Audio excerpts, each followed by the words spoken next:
Welcome to today's Explainer. We're jumping right into something that honestly gets overlooked way too often, but is absolutely crucial for your organization's security. At first glance, reviewing user access might just seem like, another routine administrative chore, just a box to tick. But in reality, it is a fundamental pillar of cybersecurity and corporate governance. In fact, it's one of the single most effective controls you can put in place to protect your sensitive information. So let's dive right in. Here's a quick look at our roadmap for today. We're going to break this down into 6 key parts. We'll start by uncovering the hidden access threat, look at how access creep creates massive insider risks, and then we'll dive into the strict regulatory context. After that, we'll walk through a highly actionable 5-step review process, discuss exactly how to set your review frequency, and finally wrap up with how to strengthen your entire control environment. All right, part 1, the hidden access threat. Let's talk about the risks that are probably growing right under your nose. Think about all the technology your organization relies on every single day. Your ERPs, HR platforms, finance software, CRM tools, all those cloud apps. As your workforce evolves, people get hired, they change departments, they leave the company, you slowly start to lose visibility. So I want to pose this question directly to you. Who currently has access to your sensitive data? And maybe more importantly, do they still actually need it? If you're hesitating right now, you're sitting on a ton of hidden access risks. And look, these aren't just hypothetical worst-case scenarios. These are some of the most common audit failures out there.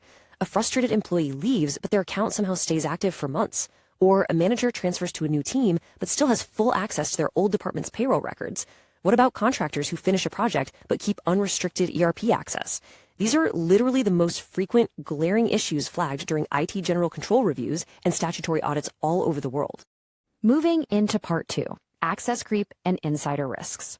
How exactly does this dangerous buildup of permissions happen? Well, it comes down to a concept called access creep. This happens when employees gradually collect system permissions over the course of their careers, and their old, obsolete access is just never taken away.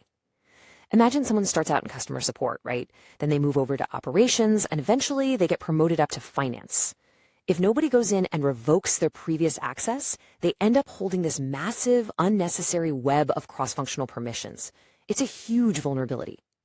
So what's the fix? It's the principle of least privilege. This is the definitive solution. It basically means ensuring that every single user receives only the bare minimum level of access they need to do their current job. Nothing more, nothing less. Enforcing this rule instantly shrinks your organization's attack surface and totally transforms your internal accountability. Now, when we hear a term like insider risks, it's easy to picture a malicious cybercriminal or a corporate spy. But the reality is usually a lot more boring and a lot more common. Most insider incidents happen simply because well-intentioned employees just had way too much access. We're talking about someone accidentally deleting a critical database, making an unauthorized system change, or viewing highly confidential information just because the system let them. On to part 3, the regulatory and compliance context. Let's see how strict regulators and auditors view these exact vulnerabilities. User access reviews aren't just a nice to have, they are a hardcore requirement evaluated during financial audits, internal audits, and regulatory inspections. Whether your business is striving to comply with ISO 27001, SOC 2, PCI DSS, the NIST framework, or SOC-based controls, every single one of them shares one universal, non-negotiable mandate. Only authorized users should have access, and you must periodically prove it. This is a foundational element of operational governance. And that brings us to the absolute golden rule of auditing. If a control is not documented, it is considered not performed, period. Auditors are not going to just take your word for it. They don't just ask if you did the review. They need concrete, documented evidence of who did it, exactly when they did it, what exceptions were found, and what actions were taken. Failing to produce this evidence is a completely preventable audit failure. Which perfectly sets up part 4, the 5-step review process. Let's shift from the problem to a highly actionable solution. Here is an incredibly practical framework you can start using today.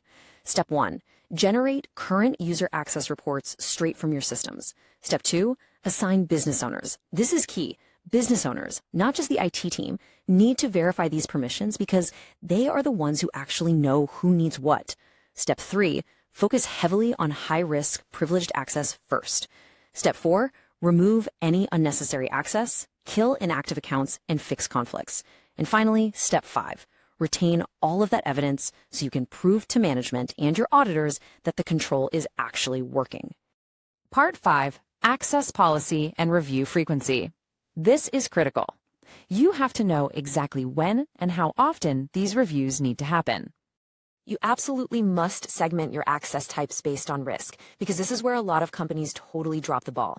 Look at the top tier, high risk and administrator accounts. These people hold the master keys to your finance systems and cloud portals. These accounts require rigorous monthly reviews. Why monthly? Because if an admin account is compromised, the damage is catastrophic and immediate. Waiting an entire year to check admin access is a massive compliance violation. Also note that terminated users must be removed immediately the second they leave the company. Now contrast that monthly urgency with your standard business users. We're talking about employees who might just have read-only access to basic reporting tools or internal docs. Because they don't carry that same catastrophic level of risk, you can safely scale their review frequency back to an annual schedule, or maybe quarterly. By strictly demanding monthly checks for your most dangerous accounts and scheduling annual reviews for the rest, you create a policy that keeps regulators perfectly happy without totally burning out your management team. And finally, Part 6. Strengthening your control environment. Let's look at the broader business value of doing all of this right. Ultimately, user access reviews are so much more than just a compliance checkbox. When executed well, they completely strengthen your cybersecurity resilience. A few hours invested every quarter ensures you are always audit ready, drastically improves your operational governance, and massively reduces the risk of insider fraud. It takes a mundane chore and elevates it into a vital business assurance activity. That's how you build real trust with your customers, your investors, and regulators. I love this quote because it hits the nail right on the head. Every user account represents both a business opportunity and a potential security risk. You really cannot have one without actively managing the other. It requires constant, proactive vigilance. Designing and implementing an effective review process takes the right mix of governance, modern technology, and deep regulatory expertise. If you're looking to build a stronger control environment today, you can absolutely connect with a company. The expert advisory team can help you design, implement, and rigorously review your entire access framework, making sure you are totally bulletproof for your next audit or regulatory inspection. You can easily reach out to the company to start securing your operations right away. Just give the team a call directly at +91 9818 24 8133 or drop an email to the address provided on the screen. The advisory team serves clients comprehensively and is ready to help you establish a truly efficient, sustainable compliance process. I want to leave you with one final, pretty provocative thought. The question isn't really whether your organization has unnecessary access today. You almost certainly do. The real question is, will you discover that unnecessary access before an auditor, a regulator, or a cybercriminal does? Please, don't wait for a costly security breach or failed audit to expose your hidden risks. Take control of your access governance today. Thank you so much for joining me in this explainer. Stay secure, stay compliant, and have a great day.